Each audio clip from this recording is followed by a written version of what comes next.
నిహారిక గారు, చెప్పండి. First of all very congratulations. Thank you.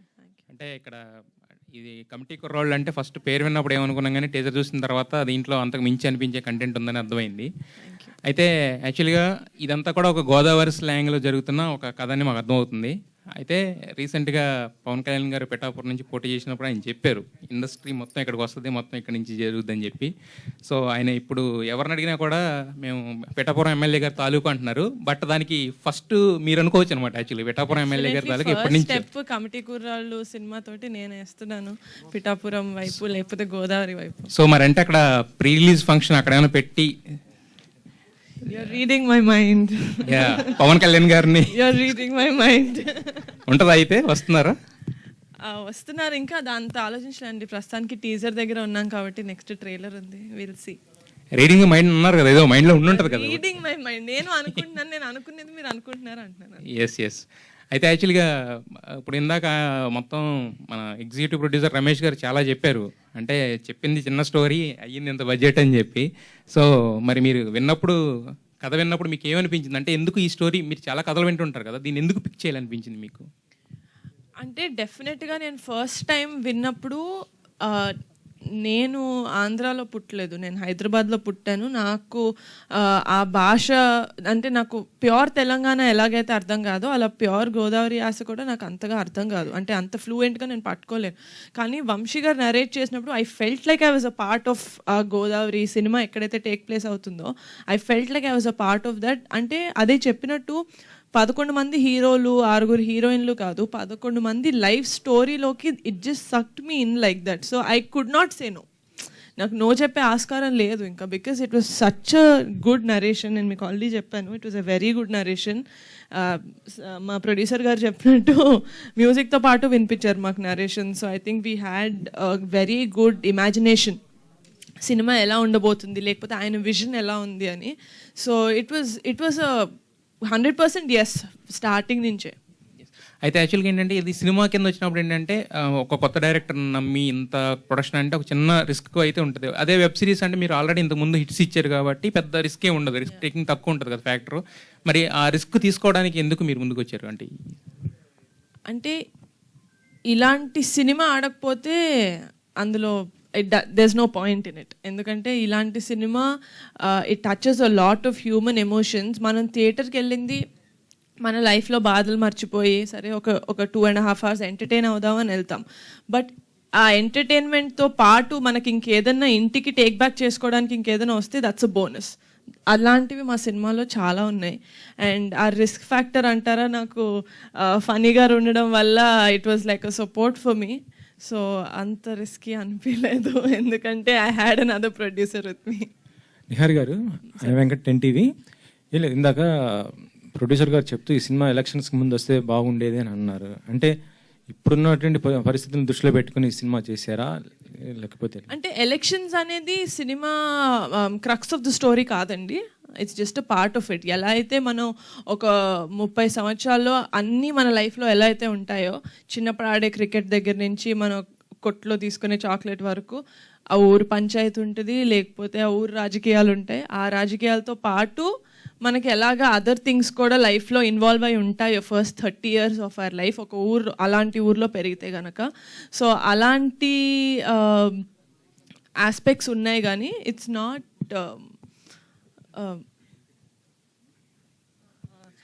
Not completely based on politics. అంటే ఇటీవల చూసాం మనం మంజువాల్ బాయ్స్ కానీ లేకపోతే మేము ఫేమస్ ఇలాంటివి వచ్చిన కాన్సెప్ట్స్ వచ్చినాయి ఆల్రెడీ. అంటే ఇలా ఉన్నట్టు స్టోరీస్ కదా, వాటితో కంపేర్ చేస్తే ఇదే ఉంటుంది. అంటే కమిటీ కుర్రాళ్ళు అనేది ఒక కమింగ్ ఆఫ్ ఏజ్ ఫిల్మ్ అండి. అంటే ఒక 8 సంవత్సరాల నుంచి 30 సంవత్సరాల వరకు ఈ 11 మంది జీవితంలో ఏమవుతుంది, వాళ్ళెవరో జీవితంలో అవుతుంటే నేను ఎందుకు ఇంత ఫీల్ అవుతున్నాను మీకు అనిపిస్తుంది సినిమా చూస్తున్నప్పుడు.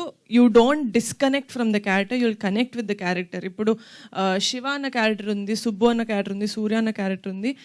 ఈయనకి సుబ్బు హీరోలాగా కనిపించవచ్చు, సో ఎండ్ వరకు ఆయన సుబ్బుతో కనెక్ట్ అవుతారు. మీకు శివ అనిపించవచ్చు, మీకు సూర్య అనిపించవచ్చు. సో అలాగా ఒక అమ్మాయిలాగా నేనే ఒక బాయ్ క్యారెక్టర్ ఒక 2-3 క్యారెక్టర్స్ కనెక్ట్ అయ్యి నా ఫ్రెండ్స్ గ్రూప్లో this is how I am అనిపించింది. కాబట్టి I think the connectivity is very much there ఈ సినిమాలో. డైరెక్టర్ మెగా డాటర్స్ అంటే నిన్న చూస్తుంటే నేను సుష్మిత గారు కూడా సినిమా వెబ్ సిరీస్ కి ప్రొడ్యూసర్ చేశారు. ఇప్పుడు మీరు ఇద్దరు ప్రొడ్యూసర్ ఇటే ప్రొడక్షన్ వైపు ఉన్నారు కానీ ఆన్ మీదకి ఏం రావటం లేదు కొంత. ఒకటి తమిళ సినిమా ఆల్రెడీ ఇంకొక సాంగ్ బ్యాలెన్స్ ఉందండి, అది చేస్తే సినిమా రిలీజ్ అవుతుంది. వాట్ ద ఫిష్ పోస్టర్ మొన్నే నా బర్త్డేకి రిలీజ్ అయింది. అంతా ఇన్ ప్రొడక్షన్ ఉన్నాయి. యా, ఇంకో క్వశ్చన్ మేడం, అంటే ఇటీవల సోషల్ మీడియాలో బాగా హల్చల్ చేస్తున్న ఒక విషయం ఏంటంటే అది మెగా ఫ్యామిలీలో ఒక హీరో అల్లు అర్జున్ గారిని అన్ఫాలో అయ్యారు. అంటే యాక్చువల్లీ మీరు అందరూ కలిసే ఉంటారు, మెగా ఫ్యామిలీ ఇటు అల్లు అర్జున్ గారు కలిసి ఎప్పుడు ఉండేది. ఇటీవల జరిగినట్టు నువ్వు ఎలక్షన్స్ ఈ టైంలో కొంత డిస్టర్బ్ అయిన పరిస్థితిలో ఆయన అన్ఫాలో చేశారు, అది ఎంతవరకు కరెక్ట్ ఏంటి? జెన్యున్ గా చేశారని ఇప్పుడు మీరు చెప్తేనే తెలుస్తుంది. I'm sorry, I'm not aware of it, but what ever it is I'm sure they have their own reasons. Director గారు యదువంశి గారు, ఈ పోస్టర్లో చూస్తే 11 మంది ఉన్నారు, ఆ పోస్టర్లో కూడా 11 మంది, అక్కడ వచ్చేటప్పటికి 10 మంది అయ్యారు. ఏమయ్యారు ఇంకొకరు? మిస్ అయ్యాడండి ఫోటోషూట్లో. ఫోటోషూట్లో మిస్ అయ్యారా, సినిమాలో మిస్ అయ్యారా? ఎవరో లేనట్టు, ఒక్కరు కాదండి, ఇద్దరు లేనట్టున్నారు. 10 మంది ఉన్నారు అక్కడ. 10 మంది ఉన్నారండి. లెక్క పెట్టి అడుగుతున్నా.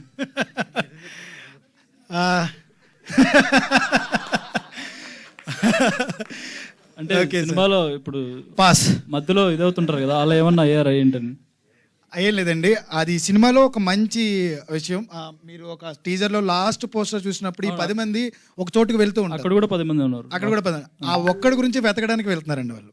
ఓకే, అది నేను రివీల్ చేశానండి, ఇంకా అంతకుమించి నేను చెప్పలేను. ఓకే. ఇంకోటి, ఈ గొర్రెలు సాంగ్లో ఎలక్షన్ టైంలో మందం మీద ఎవరు అంటే A1 గడు అమ్ముతున్నాడు కదా, ఆ A1 ఎవరు? సుధాకర్ అని ఒక క్యారెక్టర్ చేశారండి, రమణ భార్గవ్ గారు అని. ఆయన పేరు ఏమనగా పెట్టామండి, అంతకు మించి అంతేనే, ఇంకా వేరే ఇంటెన్షన్ ఉందా? అది ప్రొడ్యూసర్ గారు మీరు చెప్పండి సార్. అలాంటిది ఏం లేదు, A1 అని పెట్టాడు, నాకు కూడా తర్వాత ఆ పాటలోనే తెలిసింది. సార్. అంటే ఎలక్షన్ టైంలో అప్పుడు A1 అని చాలా పేపర్లో రాశారు కదా, A1 అంటే వాళ్ళని ఉద్దేశించి పెట్టారా లేక నిజంగా ఏంటని? నాకైతే తెలియదు సార్ ఆయన ఇంటెన్షన్ ఏంటో, నాకైతే చెప్పలేదు. మరి మా వాసి ఏ ఇంటెన్షన్ నా మరి అయ్యి ఉండొచ్చు, మరి తెలియదు నాకైతే. లేదు లేదు, ఇప్పుడుది కాదండి, అప్పుడు కూడా A1 ఉన్నారు. అది అది అది మీడియా మీరు చెప్తున్నారు, మేం కాదు. అంటే ఏం లేదు సార్, A1 అంటే ఊర్లో ప్రతి ఊర్లోనూ ఒకడు ఉంటాడు మనకి. ఆ ఒకడు ఆ ఊర్లో ఏదో పని చేసినా కానీ ఆడి పేరు ఉంటుంది, ఆడు అందుకని ఆడు A1 అంటారు. అంతే, మా ఊర్లో ఒక A1 గాడు ఉన్నాడు, అలా మీ ఊర్లో కూడా ఒక A1 గాడు ఉంటాడు, ఊర్లో ఏదో పని చేసినా ఆడు ఉంటాడు. అలాగా సుధాకర్ క్యారెక్టర్, అందుకని నేను A1 అన్నాను. అంతకు మించి ఇంకా వేరే ఇంటెన్షన్స్ లేవు, అంతే. అనుదీప్ గారు, music director Anudeep. Hi bro. Hello sir. Congrats, super గా ఉన్నాయి సాంగ్స్. Thank you అంటే so మీరు హనుమాన్కి ముందే కమిట్ అయ్యి ఉన్నారు, మ్యూజిక్ హిట్టింగ్స్ అయితే జరిగాయి అన్నారు. అవును సార్. సో అప్పుడే చేశారా ఈ గొర్రెలు అనే సాంగ్ ట్యూన్? అప్పుడే కట్టారా లేదు అంటే తర్వాత చేశారా? ఆల్మోస్ట్ ఒక 10 పాటలు ఉన్నాయి సార్. అది చేసిన లాస్ట్ పాట గొర్రెల పాట సార్. ఈ గొర్రెల పాట వలన అంటే రీసెంట్లీ ఆంధ్రప్రదేశ్లో గవర్నమెంట్ చేంజ్ అయింది, పొలిటికల్లీ కొంచెం అవేర్నెస్ వచ్చింది. అక్కడ ఎలక్షన్ క్యాంపెయిన్లో ఆల్మోస్ట్ ఆల్ రూరల్ ఏరియాల్లో అన్ని పాట బాగా ప్రచారంలోకి వెళ్ళింది. చుట్టుపక్కల ఉన్న అంటే బెంగళూరు, చెన్నై అక్కడ ఉన్న వాళ్ళందరూ ఓట్ వేయడానికి వచ్చారు, వాళ్ళందరూ డిస్కస్ చేశారు, అందరిలోకి బాగా పాపులర్ అయింది. ఇది ముందే ఊహించారా ఇంత బాగా వెళ్తుందని? ఈ సాంగ్ వెనకాల ఊహించలేదు సార్. ఈ సాంగ్ వెనకాల ఇన్స్పిరేషన్ ఏంటి? ఆయన రాసిన స్టోరీ సార్, ఆయన కథలోనే ఉంది అదంతా, కథలోనే పార్ట్ ఆఫ్ ఇది. సో దాన్ని మేము సాంగ్గా చేసాం అంతే సార్.